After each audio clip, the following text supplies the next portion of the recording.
What's up guys, welcome back to another video. How good is the Blackwood River? I've been on the river for 10 minutes. I've already landed 2 fish, just under 30, a herring. I'm so excited to be down here again. The borders have just opened back up, so it's Tuesday now I think. They opened up yesterday, so I've made the decision to quickly churn down here while we got an awesome moon phase and the tides are right. And the fact that this river hasn't been fished really, other than the locals, for the last nearly 2 months. So I'm expecting it to be pretty good, and it's proving so already. So it's only the first hour, but I've only got a couple hours out on the river this afternoon. I'm just gonna hang around close to camp and suss out a few things and just see what the fish are feeding on, checking out the water clarity, that kind of thing. But over the next 2 or 3 days, I'm really hoping to get onto some good fish. I'd love to nab a 40. That's the real goal, especially when you come down to these systems. But at the end of the day, just being out here on the Blackwood is such an amazing system. It's got everything you want in a system, with flats and snags and man-made structure further down towards town. And if you don't catch fish, just have a look around. It's a magic place. So keep watching. I'll take you with me over the next couple of days, and hopefully get in some good fish. And yeah, I'll take you guys with me.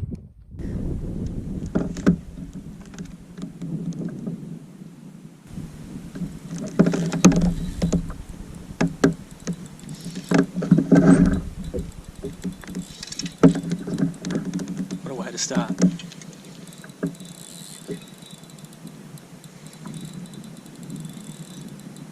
think this is definitely a legal fish. Oh,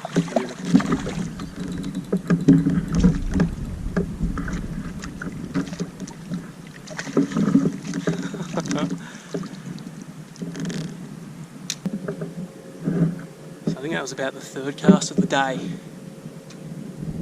and I've just slow rolled a watermelon Z-Man grub in 2.5 inch, just along a deep snaggy bank. It's about 5 meters, and I thought I felt a little tap just as I started, and I just kept slow rolling, stopped it, a couple of twitches, real slow roll, really slow fishing, and the rod loaded up. And it's really good to christen the new rod the Water Zombie. Tell you what, you feel everything through that, especially with those ADS guides. It's just so light and so sensitive. Get this fish out of the net and get a closer look. I love the Blackwood. Hope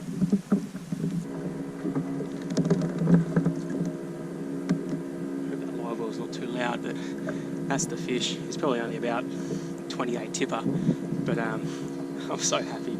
Such a good start. After weeks of fishing the Swan and the Canning and being so hit and miss, and the same thing on Mandra, to come in 3 casts and nab one straight away. When I've premeditated, thought about the lures, thought about the leader, thought about the gear I'm going to use, where I'm going to hit, and when a plan comes together straight away, it's pretty good.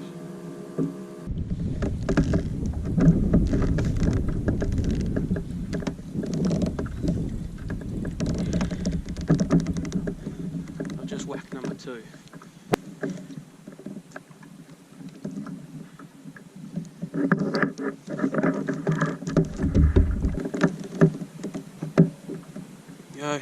Very similar to the last one, same lure.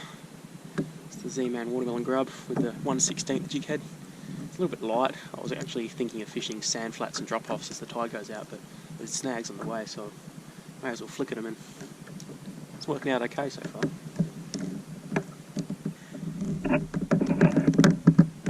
Might be hard to see on the GoPro, but one thing I love about Blackwood bream is the teeth on them. Bream in different systems tend to have different teeth depending on what they're feeding on.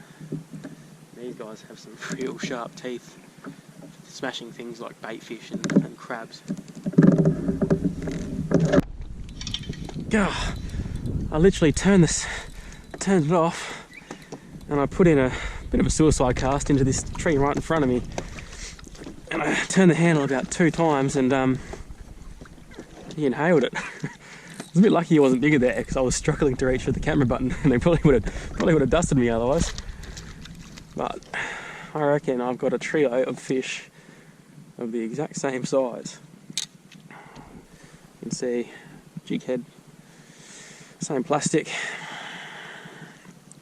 It's just perfect, especially in the wood with this colour. If you look at that against the water, it's pretty much the exact same colour as the water, which is what I'm going for, because what it does is it produces a silhouette.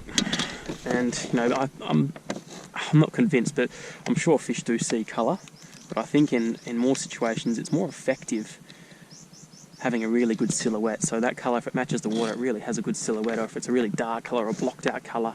I think with like UV in the motor oil, I think it's just the UV they're seeing. It really just blocks out the motor oil plastic for them. But we'll chuck him in there. That's 3 fish. He was only a 27 tipper, but we'll upgrade him later.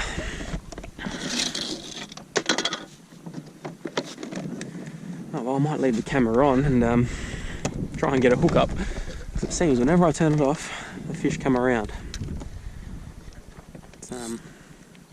Leave it on for another cast in here.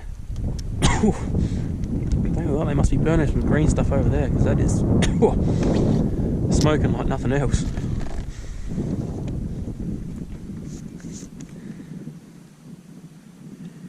I'm just going to let that sink down the front of the snag. It's about 5 metres out here. It does come up, but it's still a pretty good drop off. There's one.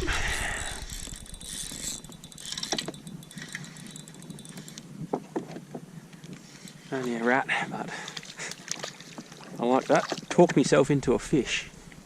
Do that more often. Oh, you're definitely not going to be able to see this on the GoPro because it's got like a good 400-500 metres that way, but on a bank in like this much water, there's dolphins going absolutely like frantic over there chasing bait around. There go the dolphins again. They were just out front chasing so much, must have been mullet and bait up in these flats, and the bird has obviously cottoned on. And there's every chance that the brimmer behind them, obviously they wouldn't want to be around them, but as this all settles down, there's every chance they'll come in to clean up the scrap. So we'll give this a bit of a fish. It is a shallow flat, so we'll see how we go. Oh well, I caught something on the lure. It's just a pesky herring instead. But this is exactly where the dolphins were, so they would have been chasing all sorts, especially probably his herring as well. They would love a feed of herring. See, it's a nice weedy flat, and it's a pretty good area because once I get this off, I'll show you. Oops. But right in front, it's there. That's the channel that runs through one of the channels that runs through Miller Island. So it actually is a little bit deeper, just over here. So on the run out tide,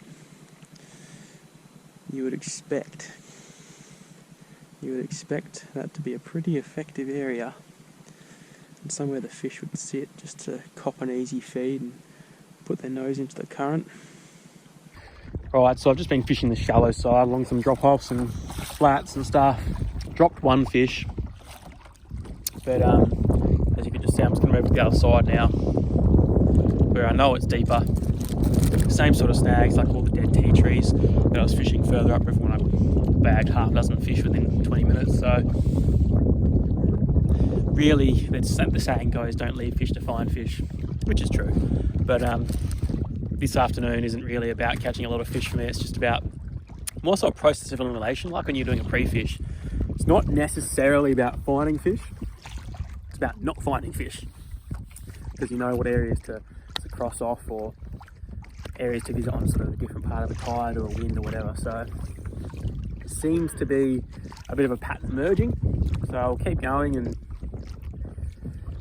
got a couple of hours of daylight left, so it'd be nice to bag a big one tonight, but I'm not too worried. I've got a few fish and keep sussing it out, and I'll check back with you guys shortly.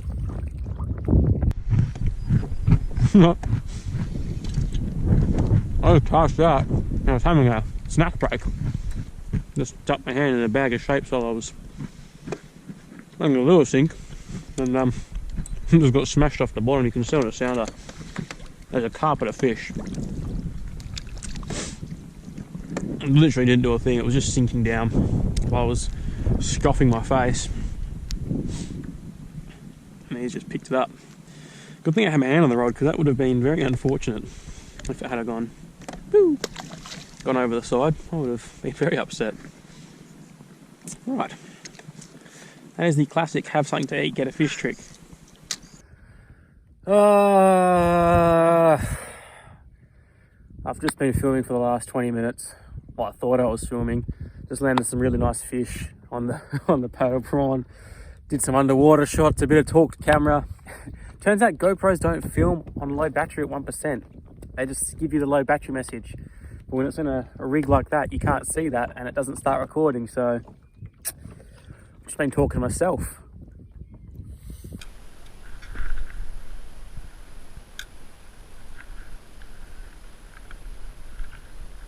There's been a couple of fish sitting on this drop off, so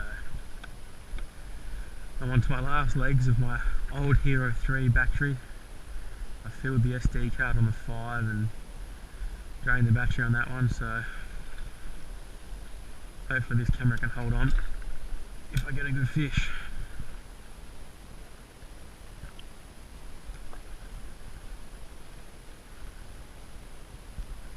The tide is moving out properly now. There we go. I was just about to say I'm fishing a edge of a sand flat, just like I was before. It's a quick fish, that might be a herring I think. Fishing the edge of a sand flat like I wanted to before, and now the tide's actually running out, the fish are actually there. Oh, that's a nice brim. Beautiful. He really put the boat in. Awesome. Very, very good. There we go. He's headbutted that paddle prawn, but doesn't matter how you hook him. Just matters that you hook him. Very beautiful fish. He'd be close to 30 centimetres. Nice and healthy. Fat fish. We'll put this guy back. Finally, my GoPro on the brink of death.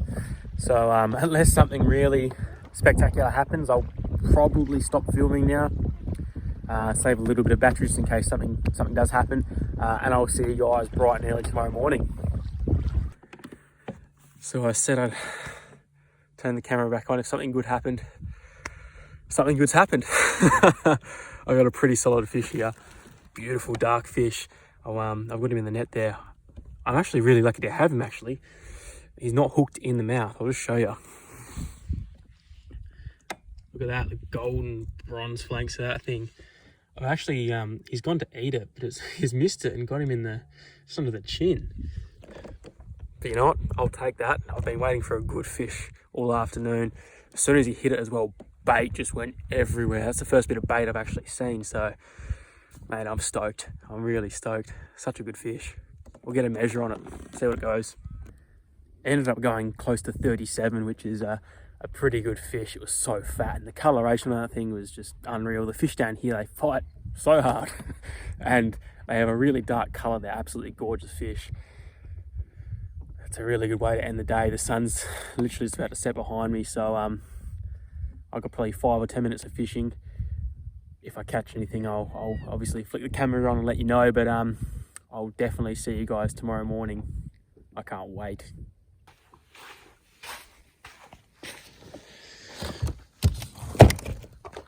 Have a gander in the live well.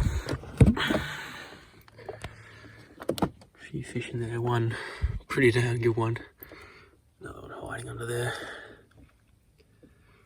That big boy came real late in the afternoon on the paddle prawn. Put an absolute epic fight in. Don't know how I didn't lose him in the snags, but I managed to get him out.